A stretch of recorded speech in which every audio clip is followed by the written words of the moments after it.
দর্শক স্বাগত আন্তর্জাতিক সংবাদে, সাথে আছি আমি নুজহাত রাহনুমা।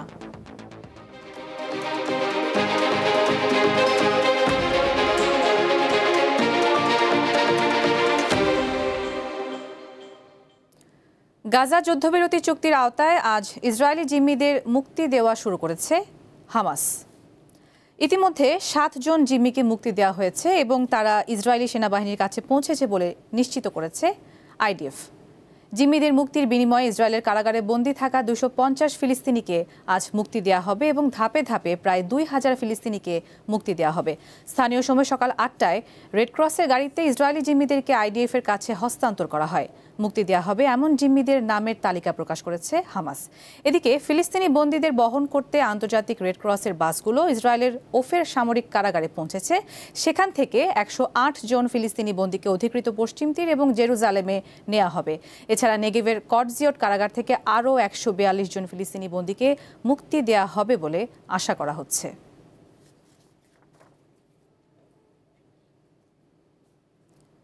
ফিলিস্তিনের গাজায় যুদ্ধবিরতি কার্যকর হলেও বন্ধ হয়নি রক্তপাত।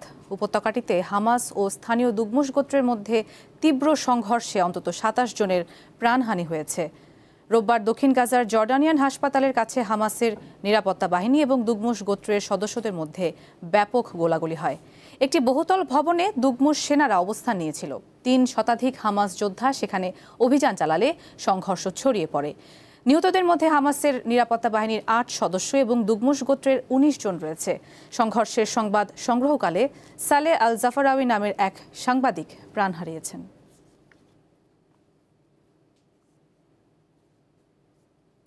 মৌসুমি ঝড়ের আঘাত এবং ভারী বর্ষণের জেরে সৃষ্ট বন্যা ভূমিধসে মেক্সিকোতে মৃতের সংখ্যা বেড়ে ৪৪ জনে দাঁড়িয়েছে। ২৭ জন এখনও নিখোঁজ আছে। নিহতের সংখ্যা আরও বাড়তে পারে বলে জানিয়েছে দেশটির কর্তৃপক্ষ। রোববার দেশটির কেন্দ্রীয় দুর্যোগ মোকাবিলা দপ্তর জানায়, মৌসুমি ঝড় প্রিসিলা এবং রেমন্ডের আঘাত এবং ভারী বর্ষণের জেরে সৃষ্ট বন্যা ভূমিধসে মেক্সিকোর ৫টি রাজ্য ক্ষতিগ্রস্ত হয়েছে। সবচেয়ে বেশি ক্ষতিগ্রস্ত হয়েছে ভেরাক্রুজ। এই রাজ্যের বিভিন্ন এলাকা থেকে ১৮ জনের মরদেহ উদ্ধার করা হয়েছে। বিবৃতিতে আরও বলা হয়, প্রবল বৃষ্টির জেরে দেশের বিভিন্ন জায়গায় ভূমিধস হয়েছে। ঝড়ো হাওয়ায় অনেক এলাকায় গাছ ও বৈদ্যুতিক খুঁটি উপড়ে বাড়িঘরের উপর পড়েছে।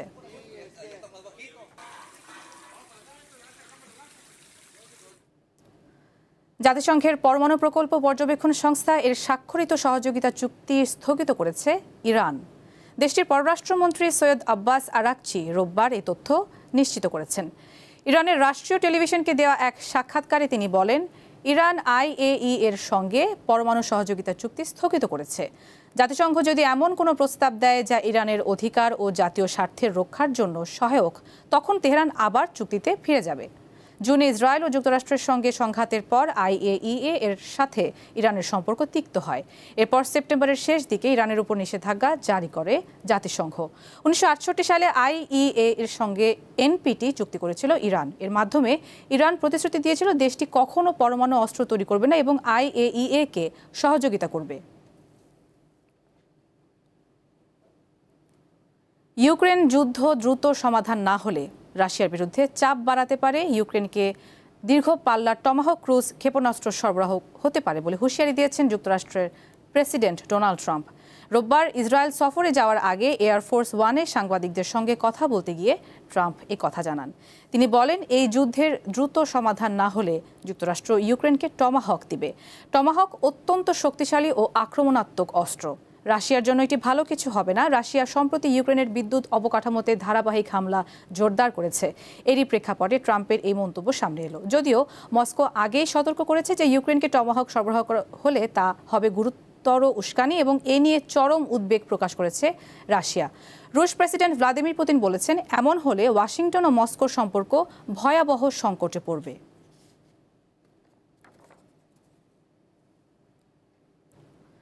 প্রধান উপদেষ্টা অধ্যাপক ডক্টর মোহাম্মদ ইউনুস ইতালিতে আন্তর্জাতিক কৃষি উন্নয়ন তহবিলের প্রেসিডেন্ট আলভ্যারো ল্যারিওর সঙ্গে বৈঠক করেছেন।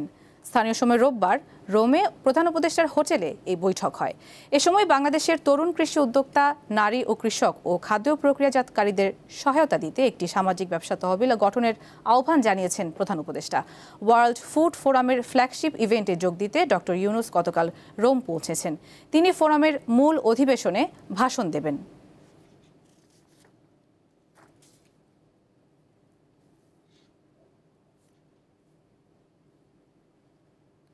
বিশ্বজুড়ে অনেক রকম প্রতিযোগিতায় হয়ে থাকে, তবে দক্ষিণ কোরিয়ায় এমন একটি প্রতিযোগিতা হয়েছে যেখানে প্রতিযোগীরা শুধুই ঘুমিয়েছেন। বিশ্রাম নেওয়ার বিষয়ে সচেতন করতে সম্প্রতি দেশটির রাজধানী সিউলে হয়েছে পাওয়ার ন্যাপ কন্টেস্ট।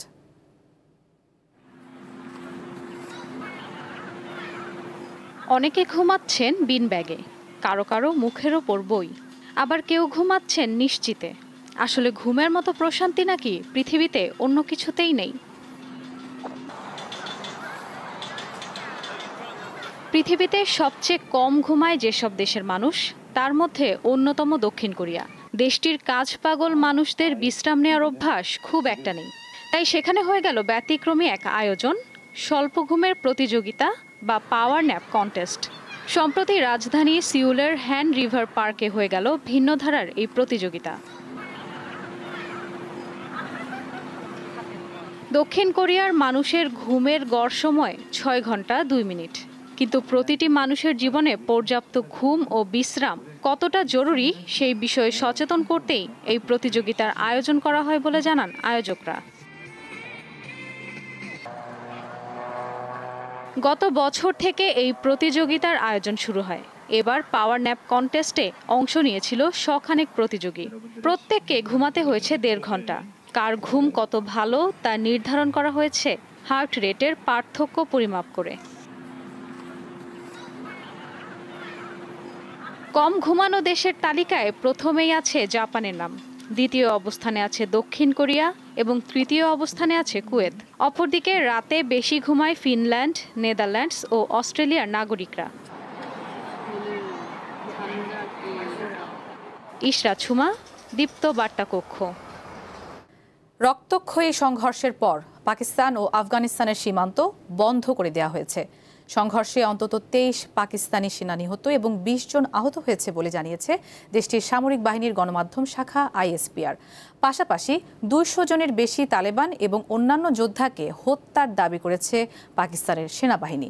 ISPR এর বিবৃতিতে বলা হয়, পাকিস্তানের হামলায় তালেবানদের পোস্ট, ক্যাম্প, সদর দপ্তর ও সহায়তা নেটওয়ার্কে ব্যাপক ক্ষয়ক্ষতি হয়েছে।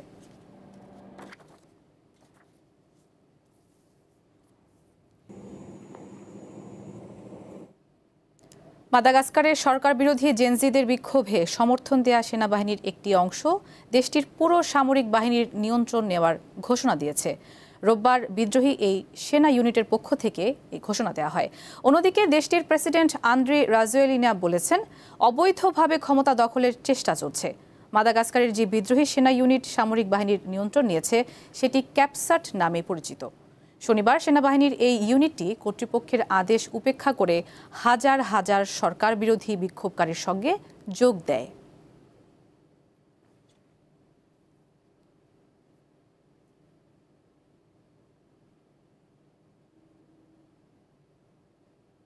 দর্শক, এই ছিল দীপ্ত আন্তর্জাতিক সংবাদ। আমাদের পরবর্তী আয়োজন বিকেল 5টায় জেলার সংবাদ দেখার আমন্ত্রণ। এতক্ষণ সঙ্গে থাকার জন্য সবাইকে ধন্যবাদ।